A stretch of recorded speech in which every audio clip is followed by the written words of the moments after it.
Hello guys, ഇന്നിപ്പോൾ ഒരു special video കേട്ടോ. കല്യാണം കഴിഞ്ഞിട്ടുള്ള ഫസ്റ്റ് ഗുരുവായൂർ പോകുന്നതിൻ്റെ വീഡിയോ ഇത്. അപ്പോൾ ഗുരുവായൂർ പോകാൻ വേറൊരു സ്പെഷ്യൽ കാര്യങ്ങൾ കൂടിയുണ്ട്. എന്താ വെച്ചാൽ കണ്ണൻ്റെ മുന്നിൽ നിന്ന് തുളസി മാല ഇടണം എന്ന് എൻ്റെ ഭയങ്കര ആഗ്രഹമായിരുന്നു. അപ്പോൾ അതിനും കൂടിയിട്ടാണ് നമ്മൾ പോകുന്നത്.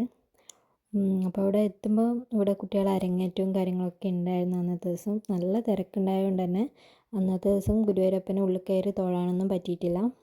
പിറ്റേ ദിവസം രാവിലെ പോയി തൊഴാമെന്ന് എഴുതി, ഒരു 5 മണിയെല്ലാം ആകുമ്പോൾ തൊഴാമെന്ന് എഴുതി നേരെ നമ്മൾ റൂമിൽ പോയി.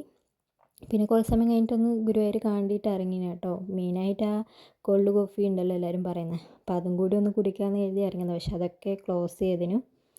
പിന്നെ നമ്മളൊരു ജ്യൂസ് വെച്ച് അഡ്ജസ്റ്റ് ചെയ്തു, നേരെ റൂമിൽ പോയി.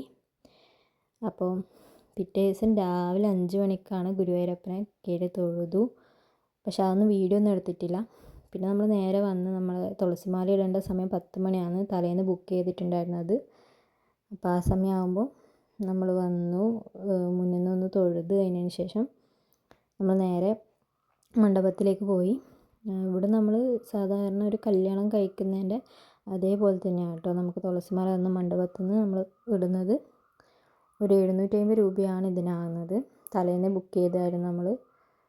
പിന്നെ നമ്മളെ സമയം അവർ നമ്മളോട് ചോദിക്കും. നമ്മൾ 10 മണിയാണ് പറഞ്ഞത്. എപ്പോൾ വേണമെങ്കിൽ നമുക്ക് ഒരു വർഷം കഴിഞ്ഞിട്ട് എപ്പോൾ വേണമെങ്കിൽ വന്നിട്ട് ഇങ്ങനെ തുളസിമാല ഇടാം. ഇതൊക്കെ കഴിഞ്ഞ് ഇന്നലെ കുടിക്കാൻ വിട്ടുപോയ കോൾഡ് കോഫിയും കൂടി കുടിച്ചു. കുറച്ച് സമയം അവിടെ നിന്ന് പർച്ചേസൊക്കെ ചെയ്ത് നമ്മൾ നേരെ വീട്ടിലേക്ക് പോയി.